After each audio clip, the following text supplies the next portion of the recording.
Hello, Benji, liberal Thatcher. Like Patty on Life Goes On. Voting for Biden. Yes, I thought it was some sort of Margaret Thatcher reference, and I was like, No, that would be Connie Thatcher, Tory Thatcher.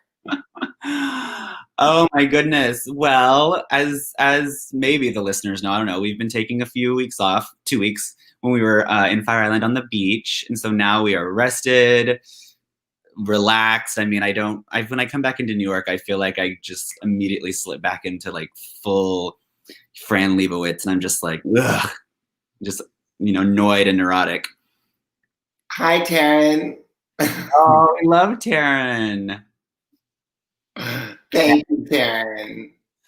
This was I was so excited to come back and see the listeners and our friends like Taryn and Caroline and all of those peeps. Oh, hello. Back there. I wish I was back on that beach. All right. Well, without further ado, live from New York, it's Tuesday morning. Autumn, winter, next year. Time heals everything. It's a song. Time heals everything.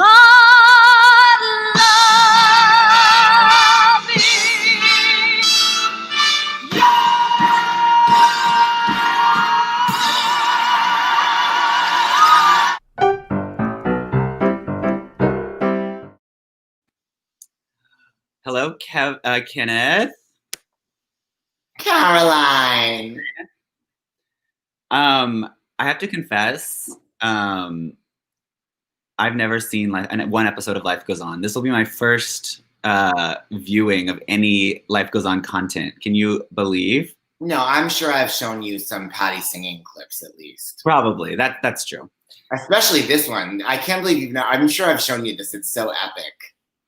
Well, I saw the very beginning little segment when I was uploading it, and I'm so excited. It's real good. How are you? We were just talking about your recent home reno project that you're still in the deep depths of. Yes. Well, I'm coming through it. I couldn't afford to keep paying my TaskRabbit painter. Mm-hmm. So I have picked up the reins and I'm doing it myself. And my kitchen dining area is almost done. And that was a really horrifying room where there was had to be new drywall and all kinds of shit. And there's still a plumbing thing that I think is getting fixed today. That thankfully I'm not handling myself. So it's coming along. I was just saying to you, I'm trying to, I thought I had a deadline because I thought my couch was being delivered and it was going to be a huge thing that I couldn't manipulate. Like my old couch where not only could I not manipulate it myself, the delivery guys couldn't get it through and I had to pay a third party to come in and take off the fabric so it could fit around the corners. As a matter of fact, years later when I sold it, I knew I needed to get at least $400 because that's what it costs to have the fabric done so it could go. Because I didn't want to lose money just to get rid of it. But thankfully I got that. But anyway, this couch, it turns out, comes in little pieces. So I can manage it myself. One piece already came. And so now I'm just trying to just go enjoying my life, doing things I spent an hour and a half dusting off magnets to put on my refrigerator. I don't have a table to sit at, but I'm I'm following my fancy.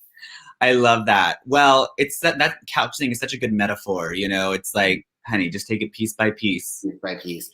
But I did. You might want to appreciate. Wait, no, wrong direction. Oh, little pieces that I did. Oh my God, I love the Barbara Cook wall. And I got this. But this Barbara Cook Reno Sweeney's poster that I had made at Kinko's, and it's always bugged me because it's kind of crappy. But at least it is. Yeah. But I've been still in the habit of looking on eBay, even though I really had no hope. But I found one last night. So I ordered it. So I'm going to have a real one, which is smaller than the fake one I made, but better. So I think I'm going to put that up in here, but I have to shift things around. That's the other thing I started doing was hanging posters in the dining area because I was I need it to be what does Laura Benanti say in Gypsy? My life! Yeah, my life! Speaking of Laura Benanti, Speaking of, she has released 2 tracks from her new album that she Yes. released in quarantine, one of which is Rufus Wayne. Nope. I'll never get the right left. oh wow, you have One of them is Rufus Wainwright's Cigarettes and Chocolate Milk, and I love it. fabulous. I also want Patty to sing that song. But Patty to do a whole Rufus album, which, as you know, I've not. Oh, she got back to me about that because I thought she dropped the ball because she was like over it. Yeah. But she said she's focusing on television right now, but that she discussed it with Scotty and maybe on doing television. Not, as we know, she doesn't watch it television. wasn't clear actually in the email. I can't imagine Patty like binge watching anything, but I totally can. During that Rosie thing, she was like, "Nope, haven't been watching any shows. Nope." Yeah, but like that was April. I also was like looking back, like I was looking through my photos, like in my, on my phone because I was trying to find a picture of us that I hadn't posted to use for promoting this episode, and I found like all the like sea of like dick pics and stuff that I had been like scrounging off the intranets, like in my like dying of thirst in the beginning of the pandemic. Right. It was all from like the first few days. Like, how was I like starving in the desert in March? It is so crazy. Well, it's weird thinking about the first like 2 weeks of the pandemic. It seems so long because it was so new. Yeah. Now it's just like flown. Summer's Yeah. Yeah. I mean, it's like I thought I was going to go home for Thanksgiving to LA, but Oh, you're not. my family's in like serious quarantine. I mean, things are worse in California. And so they, if I go back after quarantine for 10 days before, I can like see them. And then plus my nephew's in school. And so they're going to pull him out for Christmas, but they don't want to pull him out twice because my parents aren't seeing my nephew while he's in school because he's exposed to the other kids. So now I think I always spend Christmas with our friend Ken, but I think I'm going to go home in December to butt up against my nephew's Christmas break and not go home for Thanksgiving. But, but even that, it's like, that's months away, even Thanksgiving. And it's like, it feels like nothing. But yeah, exactly, Taryn. Quarantine started 84 years ago. Hey, Tammy. Yes, ours as well. Okay, well, speaking of Miss Patricia Lupone, let's go into our first segment, Appreciation Station. More to come. Thank you. Thank you. Thank you. I love that intro. I do too. I think it came on randomly on your playlist in Fire Island last weekend. You were playing Patty or something, and that came on, and I was like, "Ooh, it's our segment." Okay, well, we'll have you go first. Do you want to give any more context for this? Well, it's a clip from Life Goes On. Speaking of our friend Ken Russell that I spent Christmas with, it is one of the first Patty clips that he inducted me into back in my remote youth. And What do you mean inducted you into? The cabal of homosexual diva fans. What happened was Ken was an old family friend, and he is a huge Patti LuPone fan, and I was a nascent theater queen. I wasn't even like out. I wasn't even out to myself. I was like, 13, 14, but I was getting really into musicals, and I zeroed in on Evita. Right. I started to be like, oh, this Patty chick is pretty great, even though I was still kind of like, but Julie Cummington's my favorite Ava. I didn't realize you knew Ken that long ago. I thought Ken had been Uncle Mitchell's boyfriend. Right. I thought you were older, I guess. And I thought you had already discovered Patty. No, I met Ken when I was like 9. But he and Uncle Mitchell were broken up, but they were still close friends. Ken was still a friend of the family. And Ken was like, oh, I have to make you a tape, a VHS tape copy of all these Patti LuPone clips. Amazing. And some Elaine Page clips. And one of them was this from Life Goes On. And it blew my mind, and it actually inspired me in my own career later on, which I'll tell you about. But let's watch. So anyway, Patty, this is a clip from Life Goes On where Patty played Libby Thatcher, Yes. who was a suburban mom housewife, but who had supposedly had aspirations of performing before she got married. And that was an excuse for Patty to sing a lot on the show. Praise God. Thank God. Okay, here we go. Here she is auditioning for a community theater production. Oh, I'm so excited. Thatcher, Libby Thatcher. Yes, that's me. Meter's running, honey. Thanks. Go get him, babe. Break a leg. I'm going to sing. Swell. G or F sharp. I don't know. It's been a long time. It's a tune from South Pacific. Swell.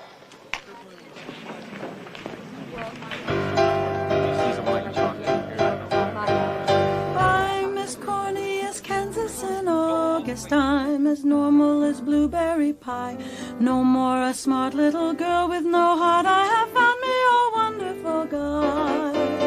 I am in a conventional dither with a conventional star in my eye. And you will note there's a lump in my throat when I speak of that wonderful guy. I'm as trite and as gay as a daisy in May, a cliche coming true. I'm bromidic and bright as a moon, happy night, pouring light on the dew. I'm as corny as Kansas in August, high as the flag on the 4th of July. If you'll excuse an expression I use, I'm in love, I'm in love, I'm in love, I'm in... Hold it! Hey, you! Yeah, you! You got a lot of nerve, you know that? Auditioning is hard enough, and my performance might not be great, but it's my performance. And when I audition for a so-called director like you, the least I expect is a show, a pretense of respect and attention for my work and effort. You got that? Wow. Emmy nomination. Oh my God, Caroline, that's really wonderful. It's her comment about she made a special needs teacher because of Life Goes On. Oh. For anyone who doesn't know, Life Goes On was about this family where one of the kids, Corky, had Down syndrome, played by Chris Burke, who has Downs, and it was a really groundbreaking show, and it was handled really beautifully. I took so many notes. I'm like, let me have them. Comments. Okay. I'll tell you first, I just will never forget how Ken described it to me when we watched it the first time, was that she started singing, and then in the middle of the song, she became Patti LuPone. And then when she wasn't getting attention from the director, she started to use her voice as a weapon. Yeah. She really pierces the dark with those eyes. Okay, here, first of all, Scott Yannick, director, is the poor man's B. Arthur. Totally. I love that woman. And I was like, I recognize her from somewhere. Totally. She's such a character actress that we know. And I'm pretty sure she played B. Arthur's sister on the Golden Girls. Okay, we will research and get back on it. I was trying to think all morning who it was. I even tried to look it up. And then as I was watching it this time, I was like, wait, she was on Golden Girls somewhere, and I think she played Dorothy's sister because they're both very tall and obviously look alike. Okay, so my next thought is Patty's reading of the line F sharp G. It's been a long time. It's just so Patty. That I feel like that's all you need. It's just like peak Patty. And then she starts the song in like her very like light mixy head voice. Corny as Kansas. Like mixy for Patty. Mixy, but the light like blah blah blah. And then this is a tune from South Pacific. Which Kent Kulata. That is absolutely right. Now I remember that. Oh, I don't know that either. You have to put that in an upcoming. And then when she says it's a tune from South Pacific, it's very Patty concert banter. Much fat. The show was Baker's Life. The song. And then, of course, whenever she goes off on them for not paying attention, that's very like, who do you think you are? Turn off yourself. Appreciate it. It's exactly that. Okay, so this is my story about that clip, besides just loving it forever. So in 2014, I was doing patio shoes on the gay cruise. And they didn't really have a small cabaret kind of room for me. So the performance venue was actually like a lounge that you walked through to get from one part of the ship to the other. So I was doing the show and people would be like walking through. And they had booked me for 4 performances over the 7 days. And my agent at the time was like, this is crazy. Nobody does 4. You do 3 shows the most. That's all. And I was like, I'll do 4. I'm there anyway. I love performing.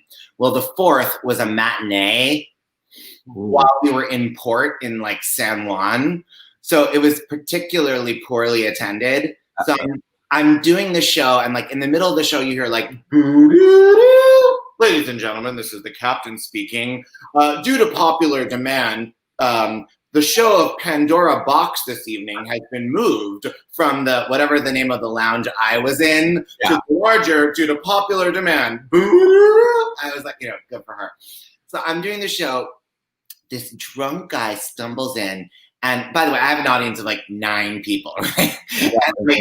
And this drunk guy stumbles in and he gets in this like argument with the bartender and he's like going off and like just very distracting, and he keeps going and people keep like, shh, and he's like not hushing. And finally, I just got seized by the spirit of Patti LuPone as Libby Thatcher. And I was like, hold it. Hey, you. I don't know who I said hold it to, but I basically did that monologue. I just made a couple of changes. I was like, performing is hard enough, and my performance might not be great, but it's my performance. And the least I expect when I perform for a so-called audience member like you is a show, a pretense of respect for my work and effort. My nine attentive audience members. My life. First of all, it's such a shame that no one got that little nugget that you gave them whenever you went off and did that monologue, because that was a real treat if a true Patti fan. But you know what? My audience was some friends. Julian Fleischer was on the boat. I don't know. Yeah, he was at that performance, and Tim Aumiller and a couple other friends of the pod, if you will. Yeah. I thought you were going to say this man came in drunk and that man was Patti LuPone. I wish.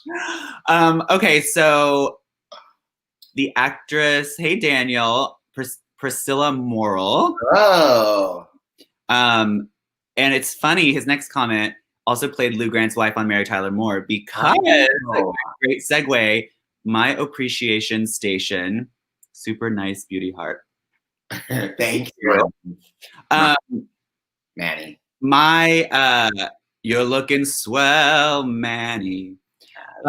My appreciation station is from the Mary Tyler Moore Show, which I think on Saturday celebrated its 50th anniversary. Yeah.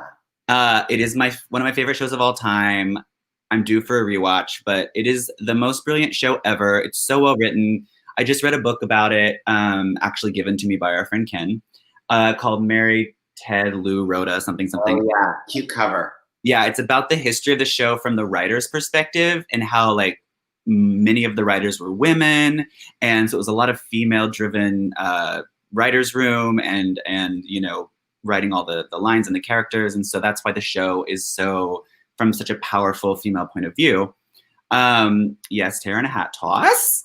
So here we go. One of my favorite scenes from the very last season of Mary Tyler Moore Show. This episode is when Ted has a heart attack on air. His life has changed, and so he starts seeing everything. This is actually very appropriate what we're talking about with appreciating the little things in life. Blah, blah, blah. Here we go. Maybe there could be more important things in this world than putting on a news show. But what's wrong with taking the time to enjoy life? To enjoy people, things, nature?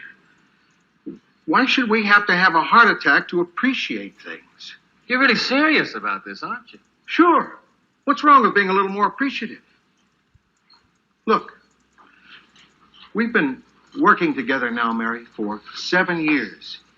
And in all those years, did I ever once tell you how wonderful I think you are? Did I ever tell you what a joy it is to see you here every morning? Did I ever tell you what a delight it is to be your friend? Is that true, Mr. Grant? You really mean that? Yes, I do. Well, there are a lot of things like that that I never said to you either. I think you're a wonderful man. It's really great to be around you. You make life exciting and fun, and I'm really glad I know you. You're a beautiful human being. Come here.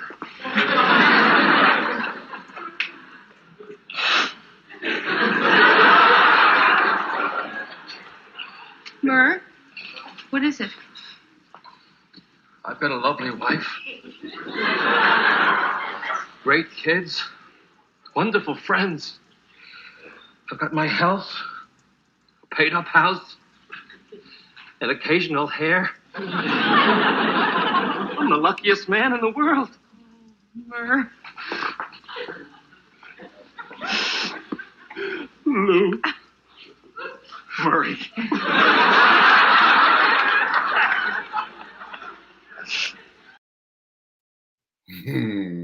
It's just so, that's one of my favorite scenes. It's just so sweet. And then later they all go back to the edit room and there's like a beautiful sunset and they all watch the sunset together. Anyway, so it's so great. And that show was so groundbreaking. And so, I mean, in one of the episodes in like the first season, Rhoda says gay. Phyllis's brother comes and she's afraid he's trying to hook up with Rhoda. And Rhoda's like, no, he's gay, which for like the late 60s was really crazy. Wow.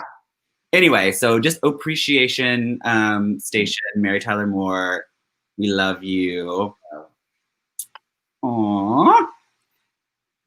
Also, Patty isn't married to a wonderful guy on the show, which is she didn't like Bill Smitrovich. She writes about it extensively in her book.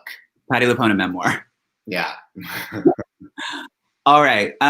Well, someone else that we appreciate on a daily basis is the subject of our of this week's What Would Bernadette Do? As you know, What Would Bernadette Do? We present the viewers, listeners, with a new diva, and they have to give us scenarios surrounding this diva, and then we tell our reactions and our thoughts on how they would react to these situations. So, our diva today is Miss Liza May. Okay, so here we go. Anything you could do, I could do better.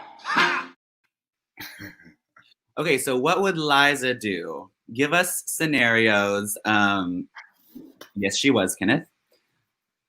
Give us scenarios. I'll give you one first. What do you think Liza would do if she was performing on a cruise ship to an audience of 9 and someone came in and was heckling her? Well, I think I would. Old Liza. I would try to get him. I think if someone's distracted, then maybe I'm not giving them enough. But if I've given my best and they're not getting with it, then screw them. If I say love me and they don't love me, I want to please you. Oh my God. I just have to throw up the picture one more time because this is I think this is from the Variety shoot. I mean, she looks fabulous. I want to squeeze you, please you. She slips into just like pure Liza. Okay, people, give us more scenarios for Liza. While we're waiting, tell us, you said you had some fabulous story from Loudon Wainwright's memoir. Yes, well, I'm deeply into the whole Wainwright-McGarrigle family. We talked about that Kate McGarrigle song I was listening to a lot a couple months ago. And, Rufus means so much to me. I'm loving his new album, by the way, Unfollow the Rules. And I've been getting really into his dad, Loudon Wainwright III. For anyone that doesn't know, Rufus Wainwright's parents, both Kate McGarrigle and Loudon Wainwright III, were great folk singer-songwriter, stars in their own right. And Loudon is still going strong and recording and concerting and all that. And as a matter of fact, a lot of his stuff has been a big inspiration to motherfucker, what's his name? The filmmaker, who does like, you know, all those The Coens? No, LA Jewish. She's married to Leslie Mann. I don't know. I can't. Judd Apatow. Oh, yeah. And like a lot of as a matter of fact, one of his movies is like inspired entirely by Loudon's music. But anyway, but that's how I got into Loudon. Actually, was via the Judd Apatow movies. So I'm reading his memoir, Liner Notes, which is great because he's just been in show business for so long. And Loudon lived in Beverly Hills for a little while as a child, even though he mostly grew up on the East Coast. And he actually went to elementary school for a couple of years with Liza, and they were in the same class, and they were friends. And so in the early 70s, right when she won the Oscar for Cabaret, he wrote a song called Liza about her and how they used to play. Liza had these really cool, like, model T-Bird cars for little kids, 2 of them, and they would drive around, but they would also play this game where she was a star and he was her chauffeur, and she would like lie on the hood of the car. But when I asked her what she wanted to be when she grew up, she would say nurse. But then he wrote, but in the song Liza, he writes about, now that you've got that Oscar, I guess you're not going to become a nurse. And so, but he kept wanting, he wrote her a letter or something. He wanted to know if she, you know, he wanted to send her the song, and she hadn't responded to him. And he'd written her a letter as a child when he moved away, wanting to keep in touch. She hadn't responded. So then she was doing an interview in like Germany or something in like 1975 or whatever with someone who had just interviewed him. Also. And they played her the song Liza and asked her what she thought. And she said, I've got to tell him how to use his voice. He's not going to be able to keep singing like that. Which is funny, but also ironic because, you know, now it's all these decades later and Loudon's voice is still going strong, and Dear Liza has lost some of her luster. Yes, absolutely. That is so good. Well, that's also fascinating to me because Liza is such an integral part of the Wainwright clan, because Rufus also wrote a song about her, Me and Liza. Yes, and of course Rufus did that Judy Garland of course. tribute where Lorna guested. I don't think Liza attended. I believe the comment Liza is said to have made about Lorna doing it was, poor thing, desperate for a gig. Whoa, she did not mince words there. Woo! I don't remember who was the guest when I saw it. It was, oh God, who was it? I don't know. It was no one I really knew, but you see it. I didn't see it, unfortunately, until 2012 or whatever, 2014. But I missed it in 2006. Yeah, that's when I saw it, was 2014 or whatever. Yeah, that was Martha. He would always have. Sure, yeah, I love Martha. Originally, he had Martha and Lorna and his mom. Their mom came again. Yeah. Oh. One day I have to tell you how I was miking her in her dressing room while she talked about herself in third person. It's like in Bette Midler and Beaches. Cece feels things. Yeah, I want to hear that story so bad. I'm just trying to imagine how Liza would talk about herself in third person. She might not have realized that she was that person. Jish. Okay, Zach Couch, wonderful. What would Liza May Minnelli do? Love it. Added on a few letters. Find out that the coffee shop is closed. Oh, maybe do you mean coffee shop like the actual coffee shop on Union Square? That just recently finds out that coffee shop is closed, so there's nowhere she can use the toilet and get fried calamari at 3 a.m. Love it, love it. Well, if I know Liza, I think I don't think she would take no as an answer, no for an answer. You know, I think from what I've heard about people asking her to not smoke in certain places, she just kind of nods friendly like, and then just keeps on smoking. So I think she would just plop herself down on that stool, light up a cigarette, even though it's no smoking, and ask them what else they had. We're out, our kitchen's closed. Well, what else do you have? What else? Fried, calamari. What else do you have? And then the toilet, I think she's probably going in there to do other things. So I'm sure she could find a separate corner to do that in. But it's also so sad. I haven't been out in Manhattan so long. I forget that coffee shop is closed. But I think she also wants a little coffee to get hyper. A Coke. A Coke, yeah. What about you? What do you think? I mean, you actually have been to a diner with Liza, so you probably have more of an idea. Oh, darling, that wasn't a diner. That was a restaurant in West Hampton. It was Jimmy's. A restaurant.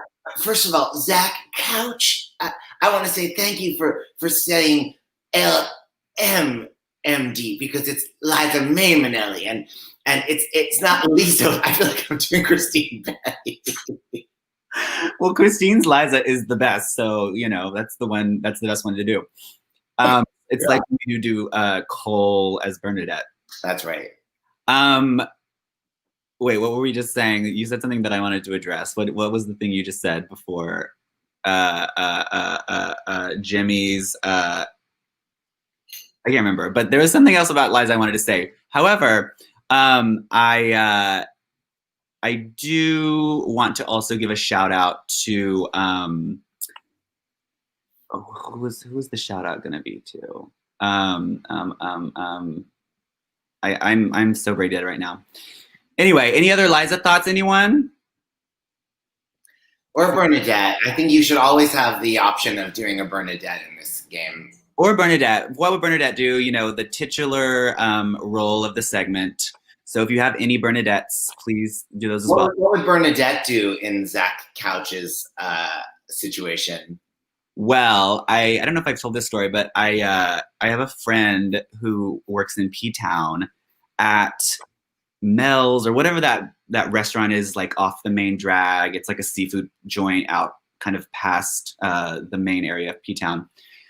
My friend's a drag queen, and then by day, he is a waiter at this restaurant. And he said there was one summer where Bernadette was about to perform at Town Hall or the Art House or wherever.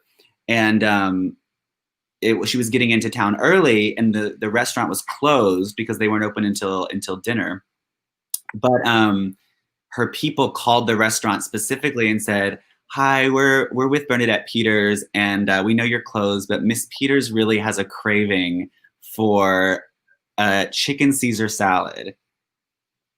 And so they were like, "Well, of course, sure. Like we're happy to set up a table for her. Please come in." And so she comes in, and then she orders a chicken Caesar salad that they already had made, but like no dressing. No. So just like lettuce, cheese, and chicken, which I feel like she might have even like left off the cheese. Oh, I do think that. So just like lettuce and chicken and like croutons maybe, which she probably like gave to her dogs. So anyway, that's not a coffee shop, but do you think Bernadette's dogs eat carbs? Yes, because she said in interviews that she boils potatoes for them. So no butter. But yeah, and none for her. She's too busy eating her like trail mix or whatever. Trail mix? What is this, Christmas? Not the candy trail mix, like the pure what is it? Like the antioxidant. It's just like I don't think she eats raisins or dates or figs or anything. Maybe some peanuts and walnuts and the occasional shaved coconut. Yeah, when she's really feeling fancy. Yeah. Most people don't realize how much sugar there is in a single sliver of coconut. That's why I usually I split a sliver with my assistant Patty. Why am I still doing Liza? My Liza. Okay, well, we have a new segment now. So exciting. You've been monitoring the phone lines, all our calls. Our new segment is called Dear Friend.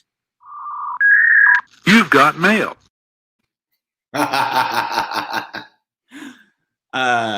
Okay, so pull up the letters we received, and we will read them on the air and then give advice.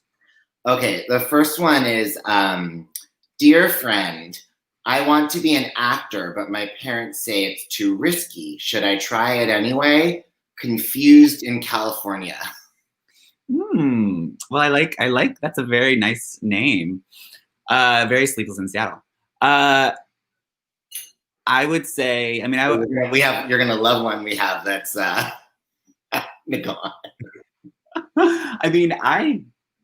I don't know. I can't really give this advice because I was definitely not one of those people who like, stuck with the performing track.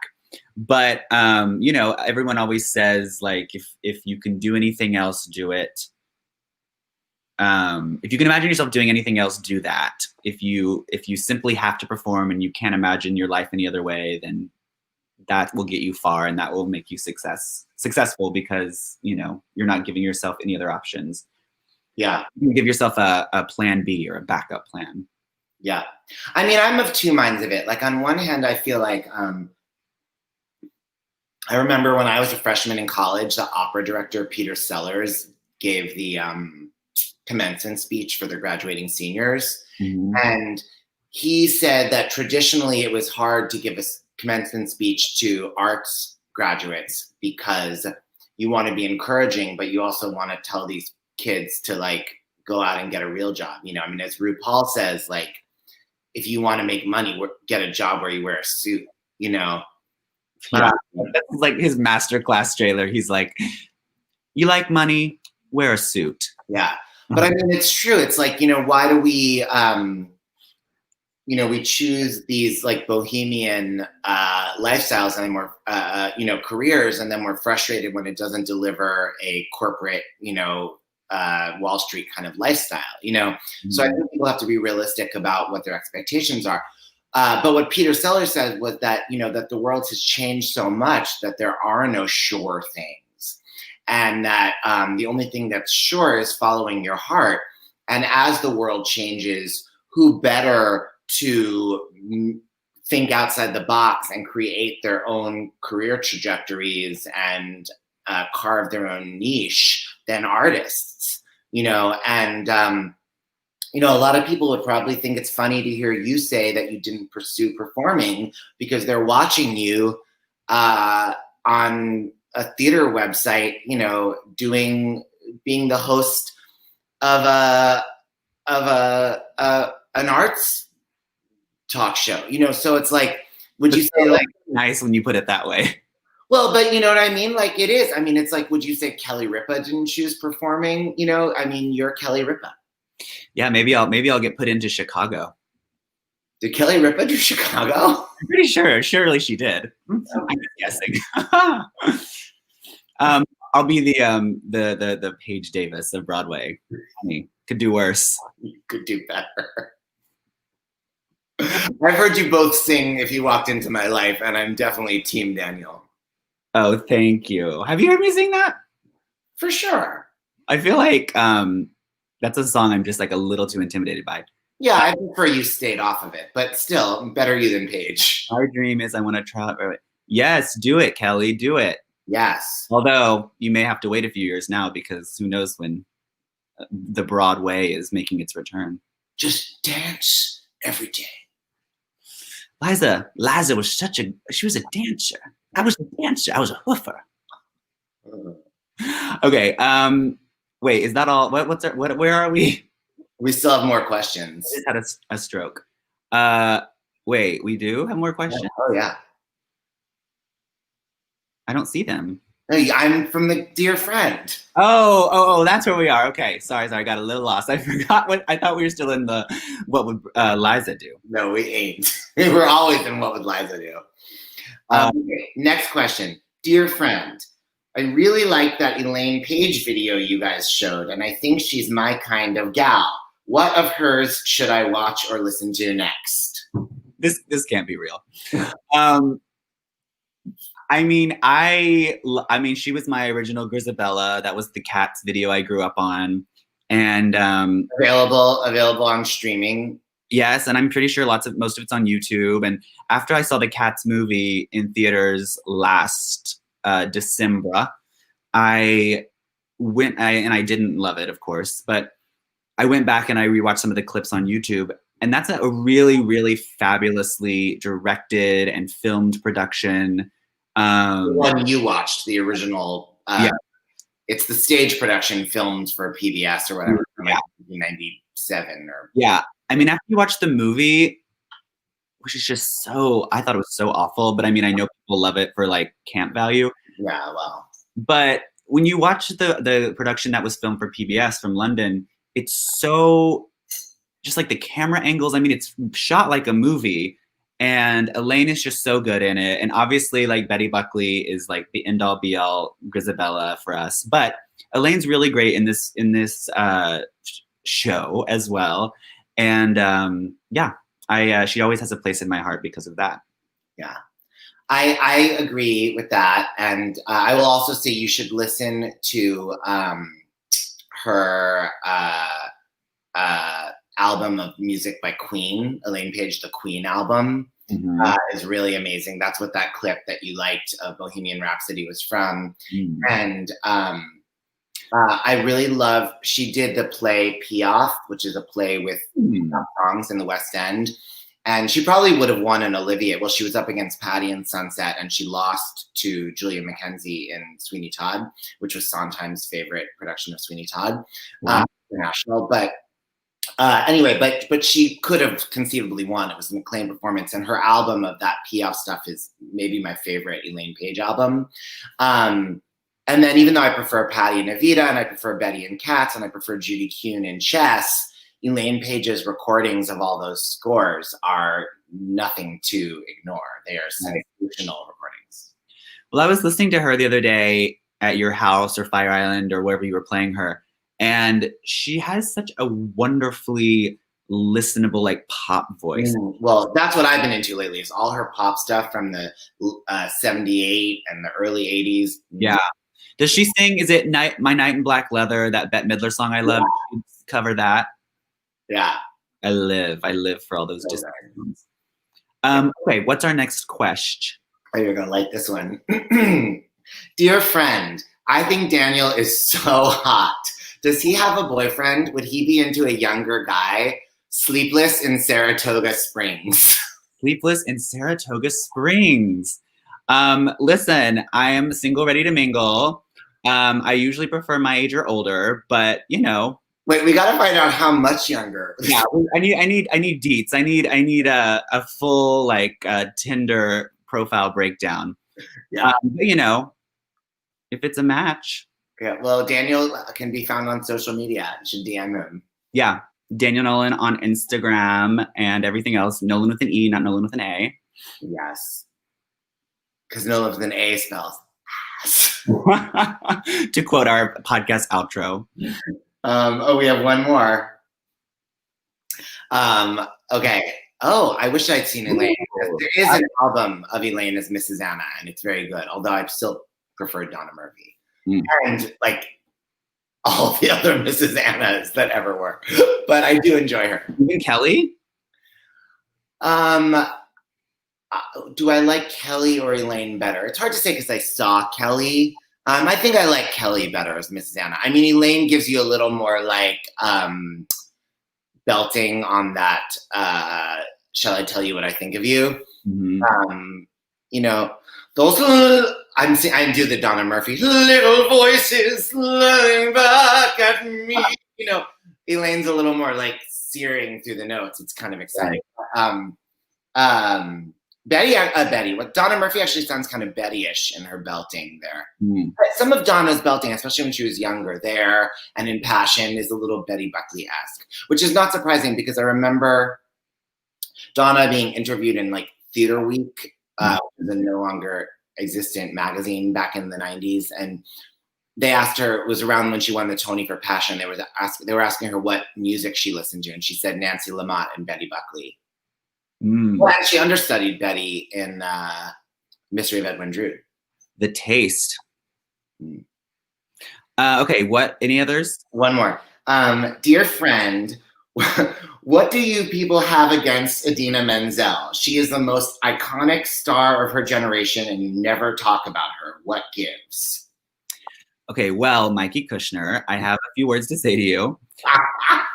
I don't think she's the star of her generation, but that's, you know, arguable. I'll argue with that. Who is more iconic than she is in her generation? Kristen, Sutton. Sutton is not more iconic than Idina. I mean, you might like her better. I mean, Sutton's done more iconic Broadway roles than Idina. Well, but I still think of Adina as more iconic in terms of like, Adina is actually like a new flavor in the palette that didn't exist before. She certainly is. It's very true. Certainly a new flavor. I mean, Denise Sutton's like a young Helen Gallagher, you know, but like, Adina had never been, Adina's of a new generation. And Kristen too, I mean, she's a little bit like, you know, old school. Yeah, she's like kind of Carol Channing meets Barbara Cook, you know, but like. Well, that was fun. Please, listeners, I'm going to play this segment one more time so you'll have our contact info. You've got mail. Dear friend NY, which is New York, and also Nixon at gmail.com. At Gmail. Okay, so next up we have, next up is our classic segment, backed by popular demand, all beef patty. Oh.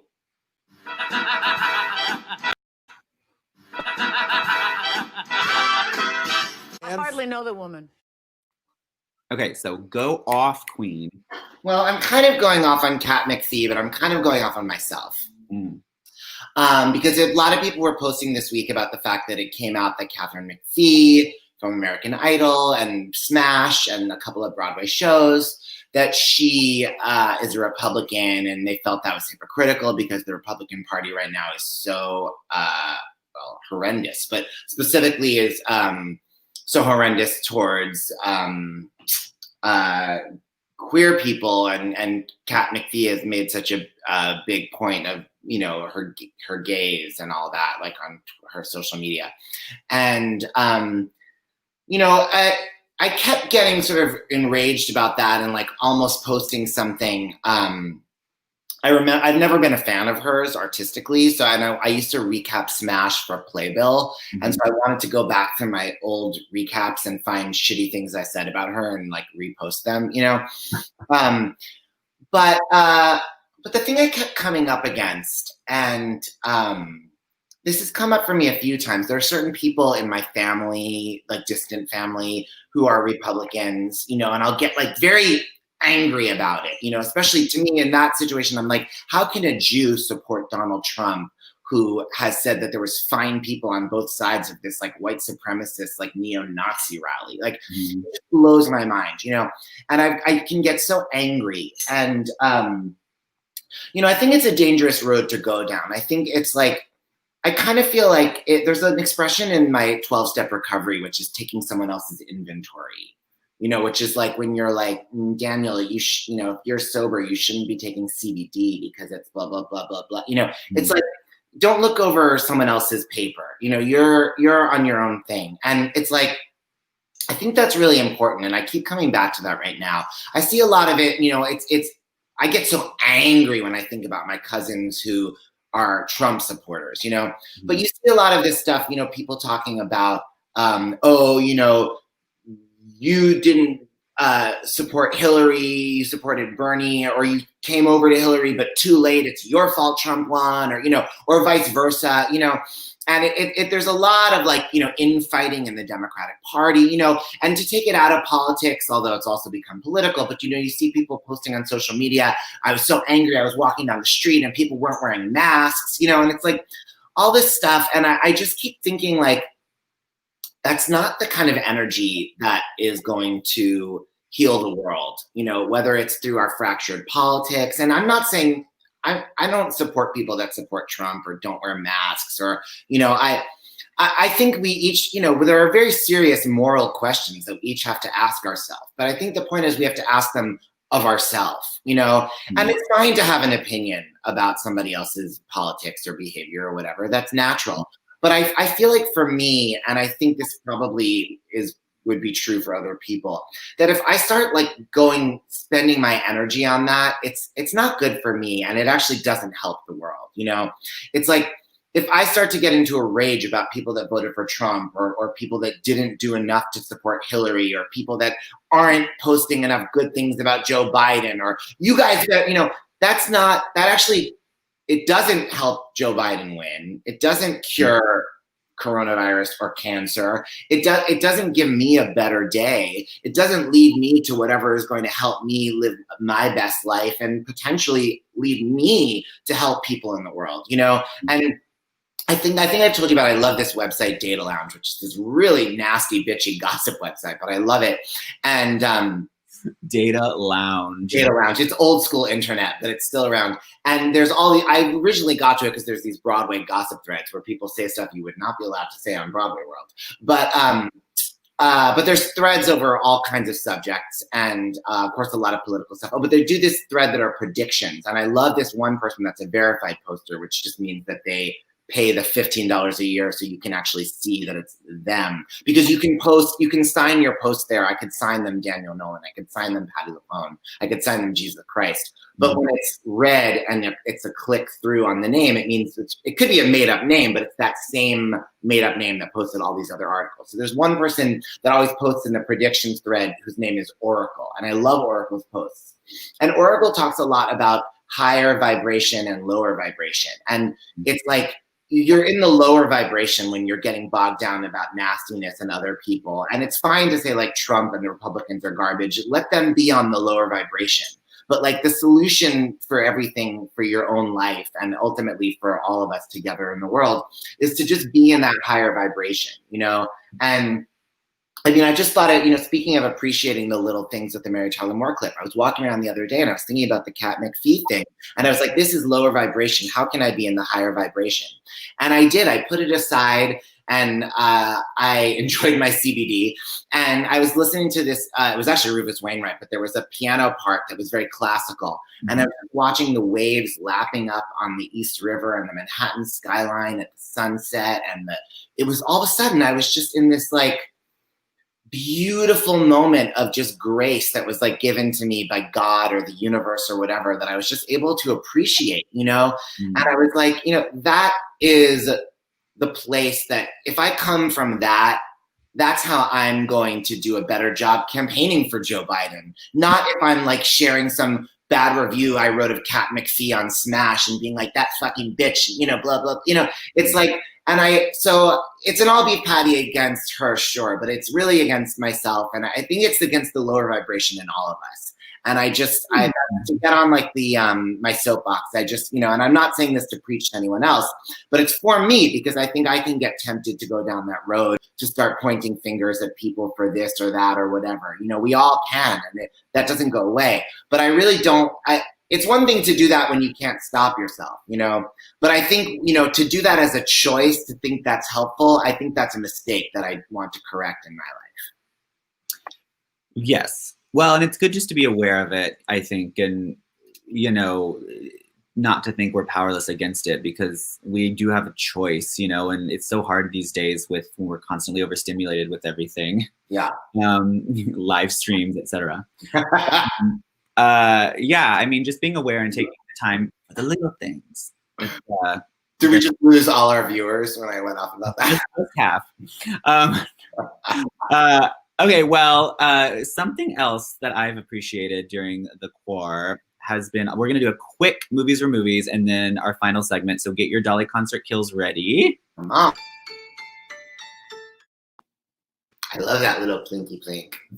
So I just have to say, you know, during quarantine, obviously, we all had to kind of take a step back and slow down, and we've been enjoying a lot of online content. And Turner Classic Movies has been a real oasis for me, a way to like connect to a simpler time. You know, a lot of these movies, they aren't special effects affected and, you know, fast paced like nowadays movies are. So you really kind of have to slow down and take the journey with them. It's sometimes very meditative.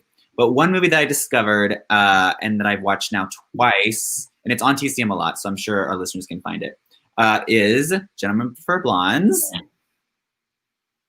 which I'd never seen before. And and I thought Marilyn I'd loved from Some Like It Hot and 7 Year Itch and all that. But this is like a real role that plays to her comedic strengths. And she's a fabulous performer. One of her first big Technicolor, maybe her first Technicolor film, I'm not sure. But famously, she was paid like, I mean, Jane Russell was paid like 20 times what Marilyn was paid or whatever, because Jane was such a big star at the time. But Marilyn really is the star of the film. She's so good. Classic scenes like Diamonds Are Best Friend, which was obviously inspiration from Madonna when she made Material Girl, the music video. Talk about iconic. Yeah, and it's really, it's so much of it, I love anything that takes place on like a plane, a train, or a boat. A lot of this takes place on a cruise ship. It's just like the costumes and the decor, it's so like mid-century and so luscious, and there's so many great character actors and chorusmen who, there's this other number, Jane Russell's big number 8, Anybody Here for Love, which they're all wearing these swim trunks, but they're like flesh colored. So it's very titillating because you can't quite tell at first if they're naked or not. And here's a photo. So it's just like very, very like risky costume choices, like in these numbers, all these boys are running around by the pool and Jane's just like, doing her thing. And you're like, they look naked. So just a fabulous film. It's so fun. It's so many great songs. Bye Bye Baby in it. Bye Bye Baby. So good. And Marilyn's voice is so unique. And obviously, Carol played it in the original production, but Marilyn in the same key. Yeah. But Marilyn, she's actually, I don't think people give her enough credit for her singing. She could have been like, if she would have lived longer, I think she would have had a Doris Day type music career, where she could have been kind of a crooner. Yeah. So anyway, GPB, check it out if you haven't seen it. Fabulous one. Now, maybe one of my favorite movie musicals. Okay, well, with that said, speaking of Carol Channing, we're now going to our final segment, DCK, Dolly Concert Kill. Thank you, Scott Yannick. Good out.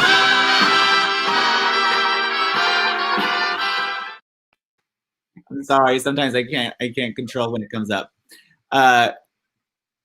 Good outlook, yes. I assume he means me and not you talking about Marilyn.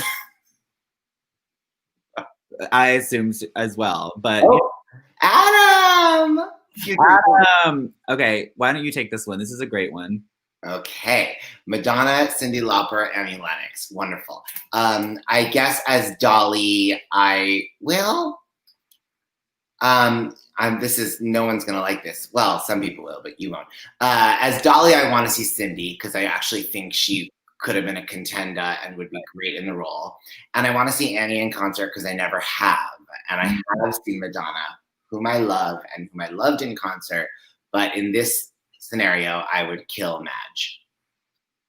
Well, I don't think she can die, but you can try.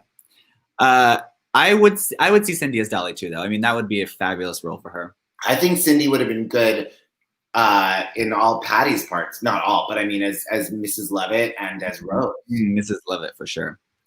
Okay, Mucho Music, friend of the stream, Dan Fortune. The Karens, Karen Akers, Carpenter, and Olivo. I guess Karen Akers is Dolly, Karen Carpenter in concert, just because that is my favorite voice ever. I definitely wouldn't want to see Karen as Dolly, even though I love her so much. During that dinner scene, she wouldn't eat anything. And then Karen Olivo, sorry, babe. I am no Karen Olivo apologist, but in that group, I would have to choose Olivo as Dolly. Karen Olivo has shown a splashy kind of fun in Moulin Rouge. Mm-hmm. I adore Karen Akers. I would see her till the cows come home, but I would have to kill her in that instance because she's not a lot of fun in that Dolly Levi kind of way. Wow, she'd be a very austere Dolly. Judy's, okay, here we go.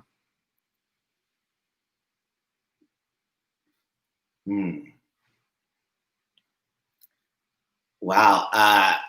Also, I should say, Adam said Ziemba. That's who I want to see as Dolly, for sure. And has done it at least in one production. Oh, for sure. Okay, here you go. Good, I like this. Yeah, me too. I guess I want to see Sharon Stone in concert and Sharon Stone as Dolly. And Judy I want to see Sharon Stone do a lot of stuff, but Dolly for starters, and Judy Davis in concert, and she knows what I want her to do. Sarah Paulson, I'm sorry, Holland. No, I mean, listen, she's fine. Ryan Murphy has her covered until Ryan Murphy is, basically she's cast for the rest of her life. Should we change the name to Dolly Concert Ryan Murphy series? Yeah. That's basically like getting killed. Okay, we have time for one more if you guys have one. If not, I'm gonna play us out. You got 10 seconds.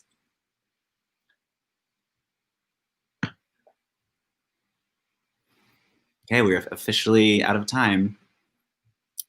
All right, well, until next time, y'all. Thank you so much for tuning in. The moral of this episode is be on a high vibration. Appreciate the little things, like calamari at coffee shop. All right, bye, Ben. Mwah.